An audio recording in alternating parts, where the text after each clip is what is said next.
Assalamualaikum warahmatullahi wabarakatuh. Nama saya Rosmawati, calon guru penggerak angkatan 7 dari SDN 24 Bilahilir Kabupaten Labuhan Batu. Pada kesempatan kali ini saya akan menyajikan aksi nyata modul 2.3 coaching untuk supervisi akademik. Terima kasih atas bimbingan Ibu Fasilitator Ibu Elizabeth Lindawati Sigiro dan Bapak Pengajar Praktik Bapak Muhammad Yakub Sitorus. Berikut ini adalah kegiatan observasi yang akan saya lakukan. Selamat pagi, Bu. Pagi, Bu Ras. Apa Ibu lagi sibuk hari ini? Saya lagi freelance, Bu. Kebetulan lagi pelajaran agama. Iya. Itu kita hari ini saya minta waktu sedikit berbincang-bincang, Bu, mengenai observasi yang akan kita lakukan di kelas Ibu besok ya, Bu ya. Supervisi Ibu bertujuan untuk mengembangkan kompetensi Ibu dalam mengajar di kelas. Jadi kita akan berdiskusi biasa aja Ibu ya, jadi nggak ada yang perlu kita risaukan atau terbebani seperti itu ya. Lalu apa yang kita harapkan dari pertemuan kita hari ini Bu? Saya harapkan setelah ini kita dapat berdiskusi dan bertukar pendapat, informasi serta sharing tentang pembelajaran besok. Oh iya. Berarti kita nanti akan melakukan percakapan yang berhubungan dengan persiapan observasi besok ya Bu ya. Kalau boleh saya tahu ya Bu, apa materi yang akan Ibu sampaikan kepada murid-murid besok Bu? Kebetulan besok saya belajar matematika, materinya tentang keliling bangun datar. Dari materi tersebut ya Bu, tentang materi bangun datar, apa tujuan pembelajarannya Bu dari materi keliling bangun datar tersebut? Tujuannya supaya siswa dapat menyelesaikan masalah sehari-hari yang berhubungan dengan keliling bangun datar. Oh iya Bu. Setelah nanti Ibu menyampaikan itu pasti ada kesulitan-kesulitan ya Bu dalam menyampaikan materi. Menurut Ibu apa kesulitan yang Ibu akan mendapatkan nanti waktu menyampaikan materi keliling bangun datar tersebut? Kebetulan ya Bu, namanya pelajaran matematika, tentu ada siswa yang menganggapnya mudah dan ada siswa yang menganggapnya sulit sehingga murid tersebut sulit menangkap pembelajaran tersebut. Iya. Lalu bagaimana Ibu cara mengatasinya kalau seperti itu Bu? Jadi saya membentuk kelompok ke beberapa siswa yang mereka tahu berhitung, kali-kalinya sudah paham, mereka akan mengerjakan keliling dengan menggunakan rumus. Sedangkan kelompok yang lain, mereka yang tidak paham matematika, mengerjakan keliling dengan cara menambahkan sisi-sisi. Berarti Ibu, menurut saya, Ibu sudah melakukan identifikasi kesiapan belajar siswa ya Bu ya.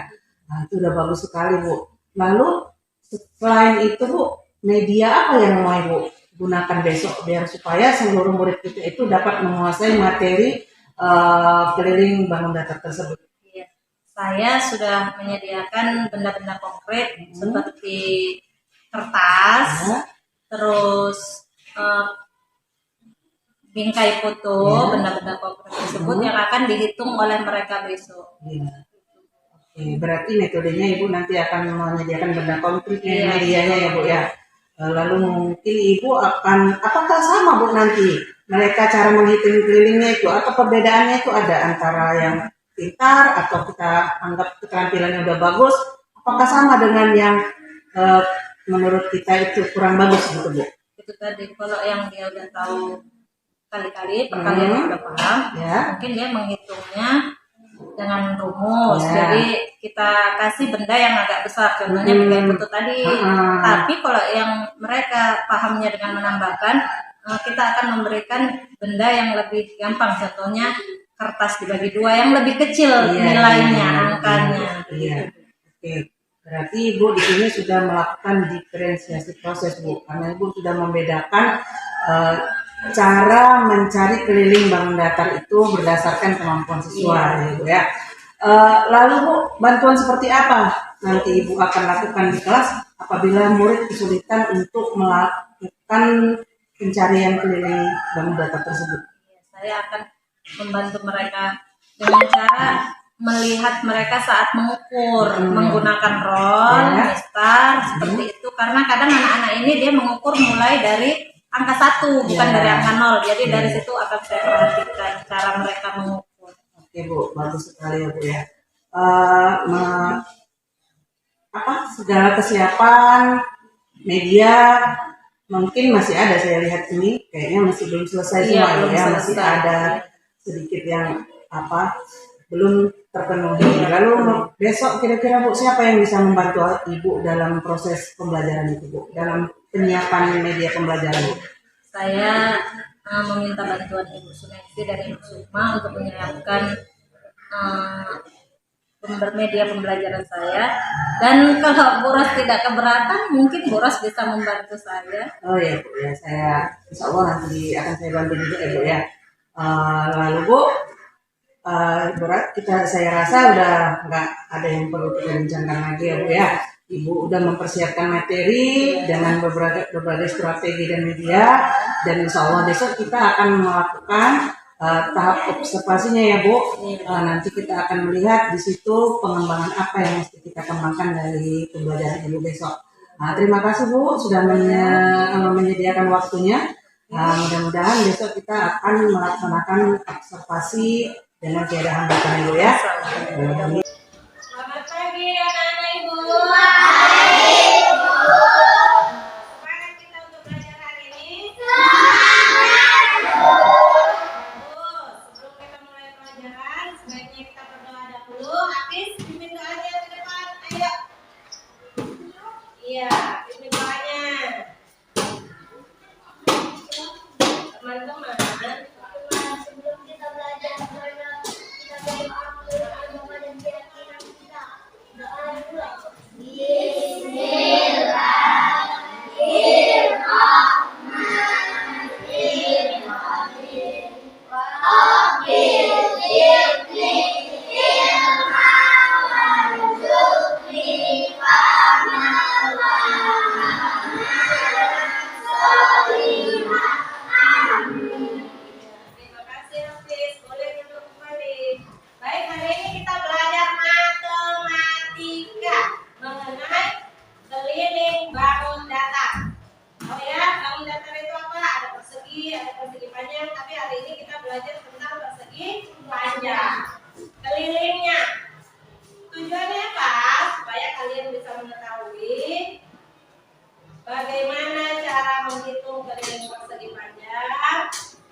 menyelesaikan masalah yang berhubungan dengan keliling persegi panjang. Itu akan membagi kalian dari menjadi beberapa kelompok. Ada 3 kelompok. Yang pertama, kelompok yang sudah hafal kali-kali. Ya. Yang kedua, yang belum paham. Yang ketiga, yang hanya bisa berbuku. Ya. Sekarang kita mulai ya. Kelompok A, kelompok B, dan kelompok C. Kelompok A anggotanya ada Kanaya, Kejidia, Kaisar, Novi Aulia, Anggita, Novi Sinaga pindah ke sana ya. Kelompok A namanya. Kalian yang udah hafal kali. Nah, kelompok yang kedua ya. Ada Anggita, ada ada Kian Santar sini. Kelompok 3 di sini. Ibu punya alat peraganya. Ini namanya persegi panjang. Ini apa? Bingkai bentuknya apa? Persegi panjang. Yang ini ada kertas apa ini? APS. Bentuknya juga persegi panjang. Tapi ini juga ada ukurannya lebih kecil. Kertas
ada 2. Misalnya 25 tambah 45 tambah 15 tambah 15 misal ya. Bisa ditambahkan semua sisi. Kan ya pun seperti itu. Tambahkan sisinya. Itu yang ini apa namanya? Panjang. Yang ini lebar. Ini panjang. Ini lebar. Ditambahkan semua. Dihitung mulai dari angka 0. Dari sini tengok mana nolnya. Nah, tengok ujungnya itu berapa. Udah. Nah, sebelum kita mulai menghitung, mulai kita harus relax. Ayo, tarik nafas, buang, tarik lagi, buang, dan relax. Oke, bisa dimulai menghitung? Pakai alat tulisnya, kerjakan tugasnya. Kita menghitung menggunakan roll dimulai dari angka 0. Ayo hitung dulu bareng-bareng. Hitung. Mana nomornya?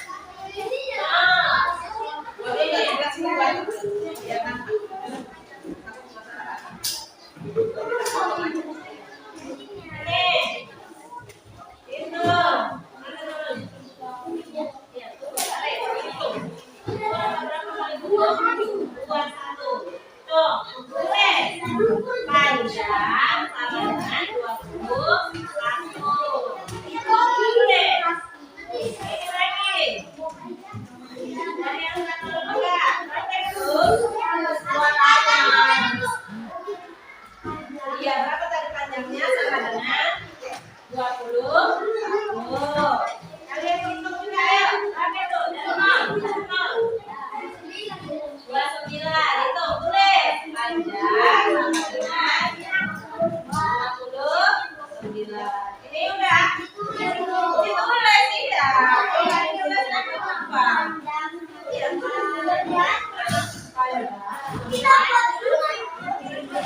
Iya kayak biasa pakai rumus masukkan berapa tadi panjangnya udah diukur berapa? Masukkan ke dalam rumus. Dua-dua apanya? Apa itu namanya? Masukkan. Rumusnya apa tadi itu? Kau sama dengan 2 kali. Ayo. Nah, diukur. Ayo, diukur. Berapa? Hai.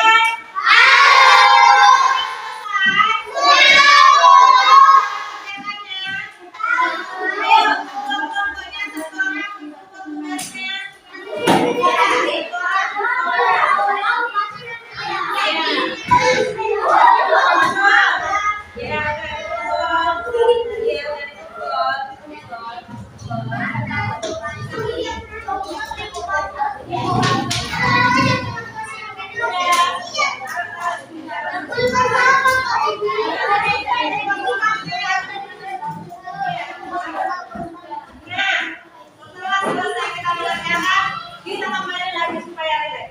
Tarik nafas, buang lagi, tarik lagi, buang lagi. Relax.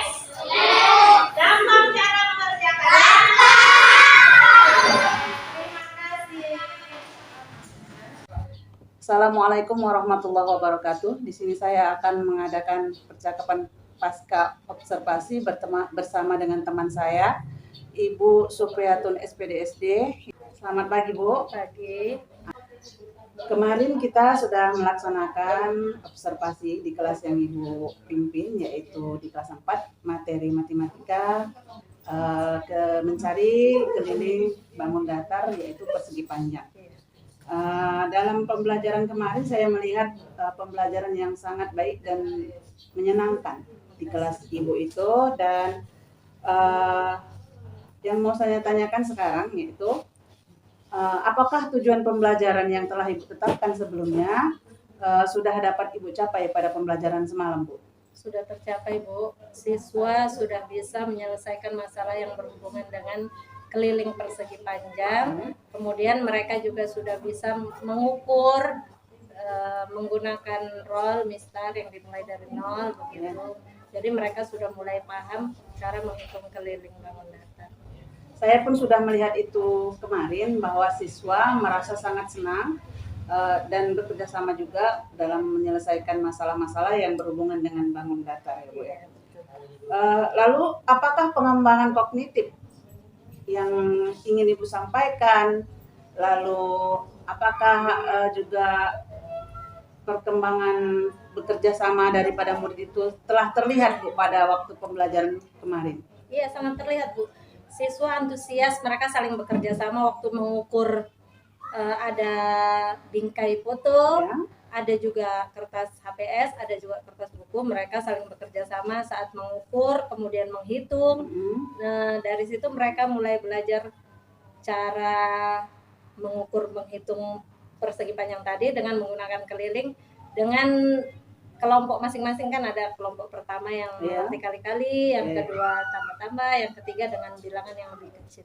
Berarti secara kognitif sudah tercapai, begitu juga dengan secara kolaboratifnya ya Bu ya? Iya, betul. Oke, setelah kita ingat kembali kemarin, bisa nggak Ibu refleksikan pembelajaran yang Ibu laksanakan kemarin itu kira-kira murid itu bagaimana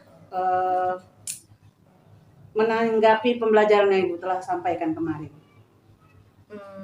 Murid senang ya, waktu pembelajaran itu mereka lebih senang dengan kerja kelompok itu tadi. Dan saya akan melakukan pembelajaran konstekstual dengan menggunakan benda-benda konkret yang ada di lingkungan kelas, lingkungan sekitar, untuk mereka lebih cepat mengerti. Karena kalau menggunakan benda konkret mereka kan lebih mudah paham begitu. Oh ya Bu, saya lihat juga semalam Bu Ibu menggunakan pembelajaran berdiferensiasi Bu, terutama berdiferensiasi konten karena Ibu menggunakan alat-alat yang berbeda seperti bingkai, kertas HPS dan kertas buku kan Bu, di 3 gaya belajar murid. Lalu saya lihat juga mereka sangat bergembira seperti itu Bu, dengan kemampuannya masing-masing Bu. Setelah pembelajaran yang telah Ibu laksanakan kemarin, kira-kira tindak lanjut seperti apa Bu untuk Ibu laksanakan ke depannya di kelas Ibu di masa yang akan datang? Seperti misalnya tindak lanjut apa sih yang mau Ibu perbaiki dari pembelajaran yang Ibu dapatkan kemarin? Tindak lanjutnya mungkin saya akan lebih sering melakukan pembelajaran dengan itu tadi, konstekstual, menggunakan benda-benda konkret, lebih memudahkan siswa untuk mengerti apa yang kita ajarkan dengan menggunakan rumus atau dengan cara yang lebih sederhana. Oh iya Bu ya, berarti Bu akan menggunakan benda-benda konkret untuk menarik minat belajar murid itu Bu ya. Oke Bu, bagus sekali Bu, saya sudah melihat perkembangan daripada pembelajaran yang Ibu laksanakan di kelas Ibu kemarin, menggunakan diferensiasi konten dan juga menggunakan pengelolaan emosional pada murid. Saya juga belajar dari pembelajaran yang telah Ibu sampaikan kemarin.